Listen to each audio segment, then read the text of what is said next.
Kita harapkan tahapan yang pertama akan selesai di akhir tahun 2020. 19 itu dari hasil semuanya itu mulai dari gorengan. Hari ini saya meninjau sekaligus mengontrol telah dimulainya penataan kawasan di kawasan wisata Labuan Bajo. Di sini memang dibangun di titik-titik kawasan yang telah kita tentukan, yang telah direncanakan tahun yang lalu, dan ini sudah dimulai seperti sekarang yang kita lihat ini di kawasan Goa Batu Cermin yang sudah dimulai seperti ini. Ini sudah berapa persen, Pak? 47%. Sudah selesai 47%. Tapi terus akan dalam proses. Kemudian juga penataan kawasan di Puncak Waringin yang nanti di situ akan dipakai untuk mendisplay handicraft produk-produk yang ada di Nusa Tenggara Timur, terutama tenun dan lain-lainnya, ukir-ukir dan lain-lainnya. Dan yang ketiga, penataan kawasan di Kampung Ujung sampai ke kawasan Marina yang di situ kita tata trotoarnya, kemudian juga pelabuhan lama yang akan semuanya kita rombak, pelabuhannya kita pindah ke pelabuhan yang baru di Waiklambu. Dan kita harapkan tahapan yang pertama akan selesai di akhir tahun 2020, kemudian tahapan kedua akan selesai di tahun 2021.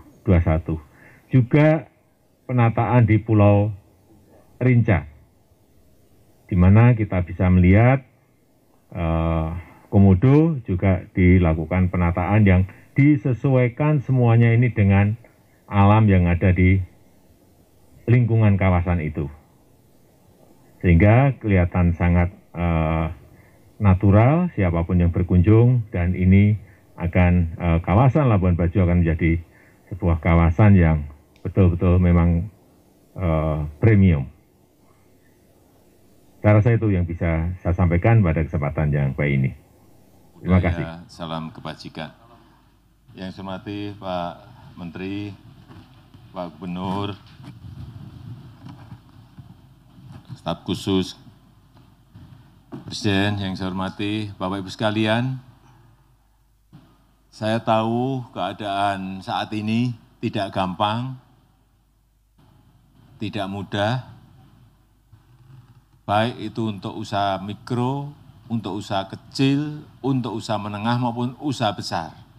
Karena semua negara, 215 negara sekarang ini terkena pandemi COVID. Pandemi virus corona, sehingga semuanya betul-betul pada posisi yang tidak mudah dan pada posisi yang sulit. Saya tahu, saya kira ini juga dirasakan oleh Bapak Ibu semuanya, benar? Sulit semuanya? Ya, sama. Setiap saya datang ke kota, saya mengumpulkan usaha-usaha kecil, usaha mikro, seperti sekarang ini keadaannya sama. Tapi kita tidak boleh mengeluh, kita tidak boleh menyerah, kita harus tetap semangat, jangan sampai semangat kerja kita jadi kendor. Posisi seperti ini justru semangat kerjanya ditingkatkan. Sehingga nanti pada saat kondisi sudah normal, kita siap memasuki dunia normal kembali. Semuanya sulit, semuanya tidak mudah. Negara besar, negara sedang dan negara berkembang, negara kecil, semuanya terkena masalah yang sama. Ini usahanya apa? Ada yang usaha di rumah? Usaha rumahan ada? Mana? Atau yang buka warung ada? Buka warung. Ada yang pedagang kaki lima? Enggak ada. Kalau di Jakarta yang banyak, saya ketemu pedagang kaki lima. Tapi di sini saya lihat kelasnya di atas itu. Yang pedagang rumahan mana tadi?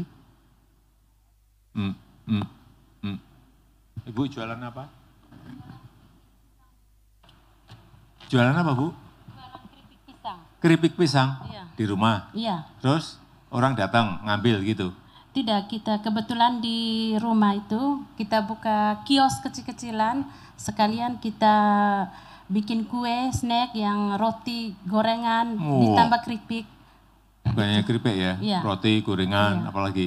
Itu saja, kan pas warung kita, kios kita itu di mata jalan. Oh, Sehingga udah bisa. gede dong berarti. Tidak juga, Tidak karena juga. Omset berapa sehari? sebelum COVID-19 itu dari hasil semuanya itu mulai dari gorengan dengan keripik itu bisa sampai 150 satu hari. Tapi setelah Itu COVID, keuntungan atau omset? Tidak.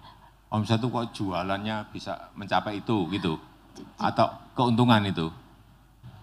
Jarang juga saya terlalu pikirkan, yang penting ada untung sedikit untuk membiayai Untungnya kebutuhan berapa sehari udah untungnya? kira-kira 70 ribu Oh, bersihnya. 70.000. Itu kalau normal. Tidak, setelah COVID. Sekarang Iya. setelah COVID kalau Iya. normal berapa? Lumayan bisa sampai 150 per hari Oh, berarti bersih. separuh. Iya. Ya, tapi kalau masih ada keuntungan dalam situasi sulit seperti ini tetap patut kita syukuri. Iya. Usaha gede-gede aja banyak yang tutup. Usaha menengah juga banyak yang tutup. PHK. Sehingga kalau masih ada keuntungan, seperti yang Ibu sampaikan tadi, patut kita syukuri. Berapapun, tapi jangan sampai usaha kita ini tutup. Iya. Kalau sudah tutup itu mulai lagi sulit, keadaan dah normal itu startnya sangat sulit. Oleh sebab itu pertahankan, bekerja keras, pertahankan, keuntungan tipis nggak apa-apa, pertahan sampai keadaan nanti normal kembali. Kapan keadaan normal itu? Pada saat kita mulai vaksinasi, sudah mulai disuntik vaksin, mulai keadaan menuju ke normal. Pariwisata hidup lagi, hotel-hotel penuh lagi. Kemudian ya toko-toko ibu-ibu akan mulai kedatangan pembeli sebanyak pada saat sebelum kita pandemi atau mungkin lebih baik. Keadaannya akan seperti itu. Jadi sekali lagi betul-betul pertahankan usaha yang sudah ada. Jangan sampai tutup. Ini total modal berapa sih Bu? Kalau untuk buat roti, tadi gorengan, keripik itu berapa? Modalnya berapa itu? Karena kita pisangnya usaha dari kebun sendiri, tinggal Ya. hanya minyak dengan gula, itu saja untuk keripik pisangnya. Tapi untuk kuenya dengan terigu, modal-modal kecil tapi ya Modalnya berapa? kira-kira satu hari itu, misalnya untuk kue saya Iya. biasa modal itu 50 ribu atau 60, tapi untungnya 50 bisa juga sampai. Gitu. Iya. Hanya 50.000. Keripik yang agak lambat Iya, karena iya. orang lebat dulu baru Oh iya. membeli. Ini tadi pada bawa amplopnya sudah tahu belum isinya? Sudah? Belum dibuka. Sudah diberitahu isinya? Sudah. Sudah? Iya. Oh ya. 2,4 ya? Sudah diberitahu 2,4 juta. Jadi kalau tadi Ibu modalnya 50.000, sekarang dapat 2.400.000, awas. Saya datang nanti ke toko Ibu, Kios ya. hias Ibu, Iya. ya. Nanti harus sudah dagangannya lebih banyak. Banyak. Iya. Itu jangan sampai dipakai untuk beli handphone. Awas, hati-hati. Ini untuk judulnya sudah bantuan modal kerja, untuk modal kerja. Bukan untuk hal-hal yang konsumtif, beli handphone atau nyicil sepeda motor.